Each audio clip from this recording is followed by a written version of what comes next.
Welcome to Tales from the Tips. If you're catching us on YouTube, make sure you give us a like and hit that subscribe button. You can find every episode when you get your favorite podcast, Apple Podcasts, Spotify, YouTube, and of course the Odyssey app. Just head to the Google Play or iPhone store and download Tales from the Tips. So I'm DA, long 15-year tour caddy, Mick Middlemo. We like to say we're just a couple guys hanging out, talking golf, inside and outside the ropes from a different perspective, with Caddy's eye. Yeah, a little bit different. So you ready? I'm born ready. Let's grip it and rip it. How are you? I'm hungover, but I'm good. You're hungover, but you're good. Could I MLS? Yeah, I'm a little hungover. How was your week?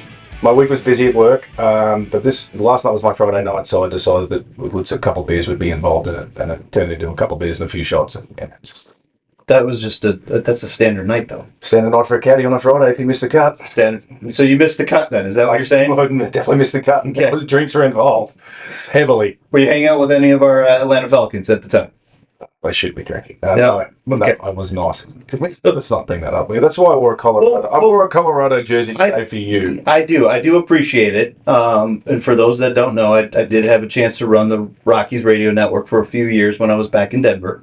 Shout out to Walker Montfort. Walker, I hope you're doing well, buddy. It does. Purple looks good on you. Actually, that was my colours at school too. When I went to school in Australia at a Catholic school, I had to wear a purple blazer every day to school, so I'm used to the purple. That's a whole different story. I'm not starting that. My friends in Australia they'll know. Okay, so before we get started, we kind of, a couple weeks ago, or a couple of podcasts ago, we kind of gave our picks for the NFL. Yeah. Okay? I want to change it. You want a mulligan? Do you already want a mulligan? I want a mulligan out of breakfast bowl. Now, for those that are tuning in for the first time, we had, out of all the 8 picks, because we picked the division winners for each one, we only differed on 2. Yeah. Okay. So we're in trouble. Well, you're down already.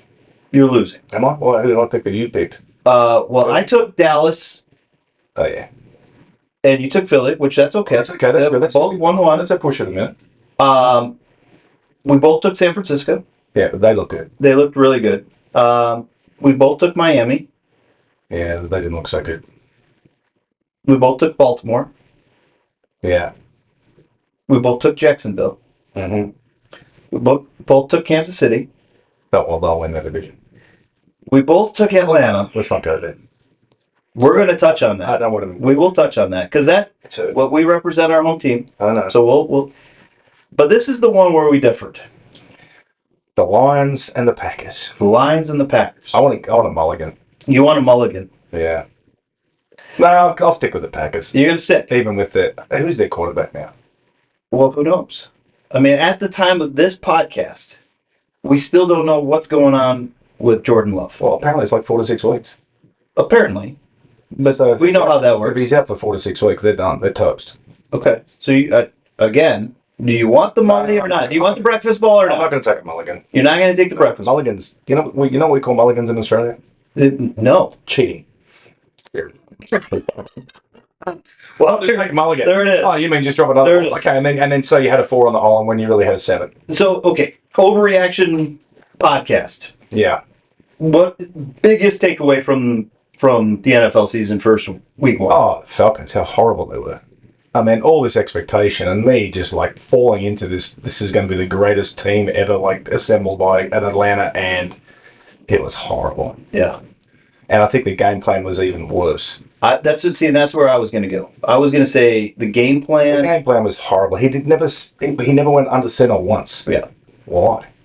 Well, the question for me was you had, since the schedule came out, you knew which defense was walking into that building.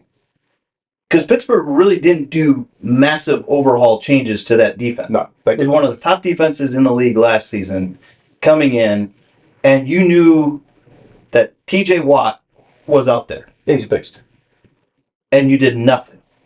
0. To stop him. No, but they also look like they were trying to protect Kirk Cousins the whole way around, like he's still got a broken leg or something like that. It was just a weird setup. So, would you have played him in the preseason? 100%. Okay.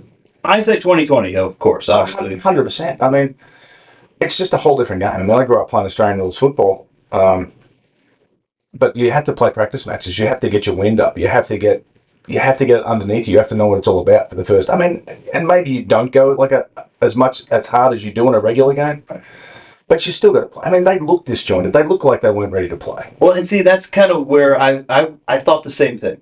I was like, as a golfer, you don't go out and just throw a ball down on Thursday in a tournament, tee it up, and go out there. Well, you play a few. I tell you what. Okay. Let me give you a story. I caddied for a guy by the name of Ewan Walters. He played on the US tour for one season. A guy from Australia. He hit it nowhere. Like his big giant was like 220. Never hit a ball on the range before he played. No warm up. No warm up. Never ever hit a ball on the range before he played golf. But he played a practice round at least. He played a practice round on the course that he was playing. He played a practice round, but he would turn up to the tournament and hit some putts and then just go play. And I also watched John Daly do it one year in Vegas in 2002 after walking across this is a great story, because I was with him that night in a high rollers room, and he was playing some slot machines at about $5,000 a push. And I was first off in the morning with the guy I was caddying for, and he was like second group. And we're on the range early in the morning, and we're hitting balls and doing our thing and stuff like that. And Daly just comes walking across the green with the same clothes on. He's got his golf shoes in hand, hasn't been to sleep, hasn't done anything, never hits a ball, doesn't do anything, just then shoots casual 63. Never ever hit a ball. That's how good. So you've told this story to me before. Yeah, true story. You're leaving parts out. Yeah, but we'll get into that later on. That's one of those later on down stories. Oh, that's a later down. That's a down the road. Down the road. That's a down the road story when we start talking about some of the best golf you've ever seen from someone who, was pretty heavily probably drunk too when he teed it up. I've got some. Yeah, there's a whole bunch of drinking stories with players and stuff like that. So we'll be down the line. We're going to dive into those. We'll definitely dive into those. We'll dive into including caddying for players who have been drinking on the golf course. So, speaking of celebrities, today's episode is probably one of my favorite stories you've told. I'm going to start this though by let's first of all the President's Cup teams were announced recently. Yeah, well, we've never won the President's Cup, so. Well, you're saying we. I'm Australian. I'm on the President's Cup team. I'm on the international side. Okay, so let's start there. Mike Weir, his picks. Great guy. What do you think about the international team? And they're going to get killed. Do you think they're still going to get killed? Oh, they're going to get killed. The American team's just way too strong. Why?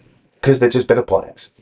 It's just they are. If you go head to head of each of those players, and I can't remember offhand who the full President's Cup team is, but it's probably the same guys that had there for 20 years, like Jason Day and Adam Scott and all these guys. You got two of them, two out of the 12. Yeah, I know, but it's just they can't compete against the US. The US team is way too strong, way too good, too many good players. But they're in Canada. They got 3 or 4 guys on the squad that are. Doesn't matter. This is going to be an absolute belting. This is going to be a belting like it normally is.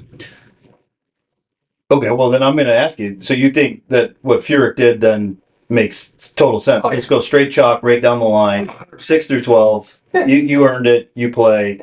Max Homa's been playing like hot garbage for the last several months. Yeah, put him in. Let's go. Oh, he's going to beat whoever he plays against. Yeah. Just the international team is just not strong. So Justin Thomas being left off hasn't played well.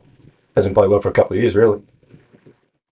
He was top 30 FedEx. Yeah, but just hanging in there. But he just hasn't played great. Like, even he'd be disappointed with the way he's played, with his expectations and stuff like that. He hasn't really contended. He's been hanging around and stuff like that.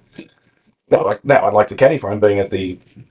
I was going to say championship. Yeah, but he hasn't really for his expectations as good as a player he was 2 or 3 years ago. He just hasn't played. So it's funny because when I hear JT, yes, I instantly think of Justin. Mm-hmm. By the way, shout out to JT Poston though, because Posty is we're huge supporters of Posty here in Atlanta. We've got a couple buddies inside here at the station that Absolutely love him. You know, obviously one of my guys, Michael, played golf with him. Okay. So obviously, yeah. So great dude. He's a great dude. We so we're cheering for. I mean, he lives Sea Island, that guy. So now Georgia boy, we call him. Sea Island Yeah. or Florida somewhere. Yeah. That's all I have. So when I think JT, I think of Justin Thomas. You don't see it the same way. Absolutely not. Actually, Justin Timberlake. So you're besties with Justin Timberlake. Zero chance I'm best friends with Justin Timberlake. Okay, so you got to tell the story.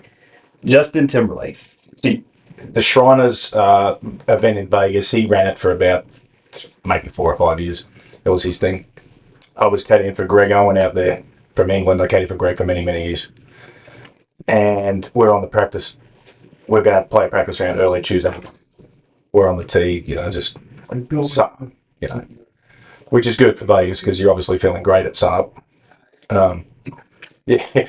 Unless you're up all night. Yeah, unless you're out all night. But I actually did go to sleep. I was actually quite responsible back then. And we're standing on the tee and another caddy comes up. And this is like, that event is basically, you have celebrities playing with you and all that sort of stuff. So we're standing on the tee, getting ready to tee off, and the caddy turns up, just drops a bag and says, "Hey, you mind if my guy tees up with you guys? Plays practice round." I'm like, "Hey, sure, okay, no problem." I don't know who it is. I know it's not a pro. It's not a pro bag. Well, it turns out it's Justin Timberlake.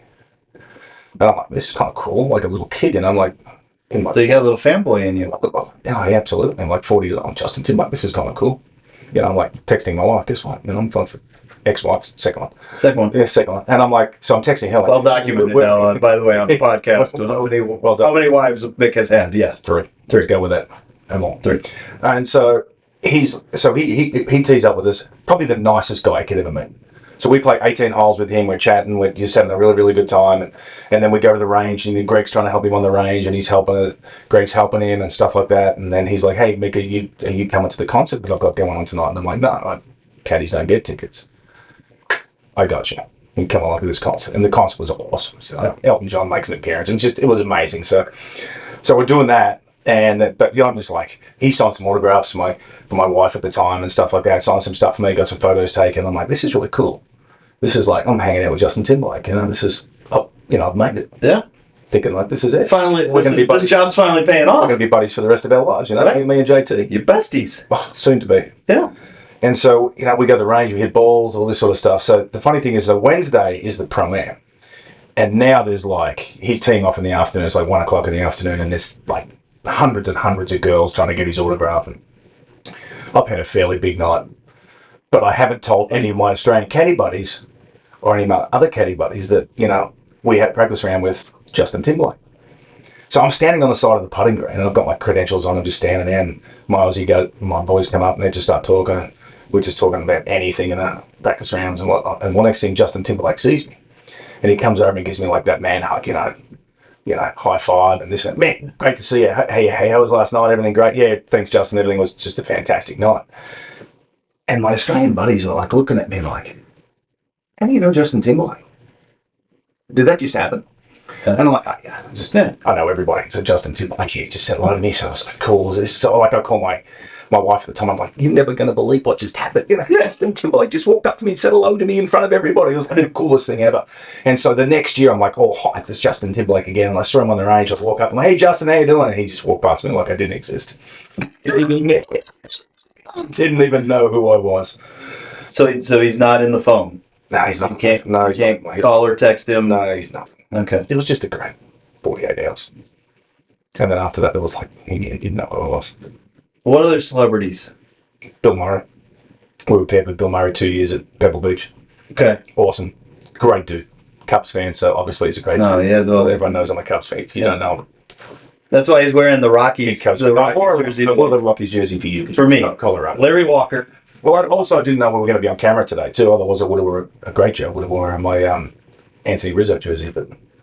Okay. Anyway, I won't tell you when we're coming on camera, just so I'm just going to have a bunch of jerseys in the car. Gonna have a bunch of jerseys in my car so I can just... My office is going to be filled with mixed jerseys. I have like 60 different baseball teams. Come on. I have literally 60 different jerseys. What? Hockey and baseball. I have like everything, like from Tony Gwynn to Randy Johnson to like all of them, like, a Carlos Delgado. I mean, I've got Ken Griffey Jr. jerseys. I've got Barry Bonds. I love Barry Bonds. Were they given to you? No, I bought them. I've got, and I've got hockey jerseys. I've got maybe 6 or 7 Black Hawk jerseys. Green ones, black ones, red ones, white ones. I mean, I've got them all. So I'll probably wear a different one every week. And then if someone ever wants to request one, just let me know. I'll wear it. I've probably got one. If not, I'll buy it. Make sure you drop that in the comments below, and we'll make sure that Mick wears. Maybe I'll wear my Freddie Freeman Dodgers jersey that makes everyone happy here in Atlanta. Well, it's fitting coming up this weekend. My Cubs. Of course, this podcast will drop well after this. After that series. So my Cubs destroyed the Dodgers last night, so that was great. That was good. But yeah, so Justin Timberlake, it was just a great 48 hours of he was my buddy, and then that was it. And then he forgot about you. It was over. But yeah, a bunch of celebrities like Tom Brady, Tony Romo. I was going to say, so you played with the Murrays. Yeah. Pro-Ams have to be a little bit more interesting during a practice run versus that. And I was in a Pro-Am with Raheem Morris down in Tampa when he was coaching Tampa. Okay. He was cool. How was? Yeah, he was cool. He was I couldn't believe it. Okay, so best athlete that you've played with that, like you would have thought, this guy's going to be a bleep or complete, and then absolutely completely different. Tom Brady for certain. You thought he was just going to be an absolute. Yeah, and I didn't want to like him because he'd won like 9,000 games and stuff, and I didn't want to like him, and I did everything I possibly could not to talk to him. But my ex-wife was huge. They were all New England fans, so I had like a bunch of hats just in case I saw him at Pebble Beach, and sure enough, he was at Spyglass on the putting green, and I went up to him and said, "Hey, Lou, I'm really sorry about this, but and I've got my credentials, so he sees my name." He's like, "No, Mick, you're fine. What do you need?" I'm like, "Yeah, I'm like, just need some autographs." "Yeah, done, sign it." But then he really picked my brain about golf for like 15 minutes. Like he really wanted to talk about golf and caddying and how it works and how he could be a better player and all this sort of stuff. And like in my head, I'm like, I'm answering all these questions, and I'm like, but in my head, I'm like, I really don't want to like you, but you're cool. Yeah. Like you're a really good dude. I mean, and I was like, yeah, that one kind of hurt. Yeah. Because I like him now. See, I have liked him since he played college ball. Yeah, but he played. Yeah, but he was just like, but he was legit. Like he really wanted to know all about it and stuff like that.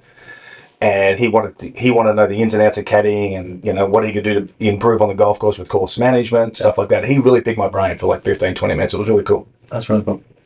Okay, opposite side of that. Who did you knew you were paired up with him, or you knew you were going to see him? This guy's the coolest guy, and then all of a sudden he was just Aaron Rodgers.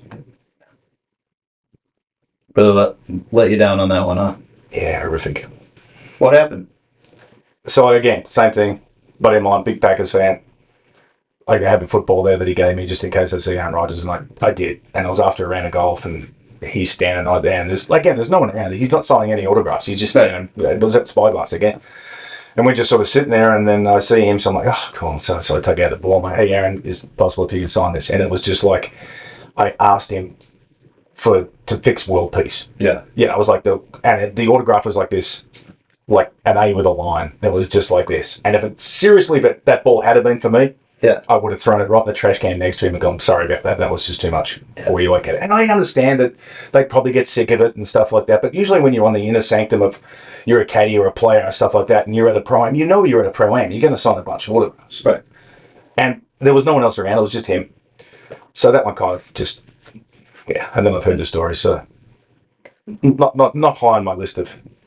So yeah, that's Aaron Rodgers. But the good, the bad, and the ugly. There's the good, the bad, and the ugly. All right. So next time, we're gonna we are gonna get into speaking of caddy and tips on caddying. Mm-hmm. We're gonna talk about spinning bottles to being a bagman. So that's how it started. Yeah, started in the bar business, ended up being a caddy, and now I'm back in the bar business. So catch us next time. Thanks for teeing up with us. New episodes will drop weekly. Hope your drives are straight, your putts are short, and your scores are low as we tee it up on Tales from the Tips.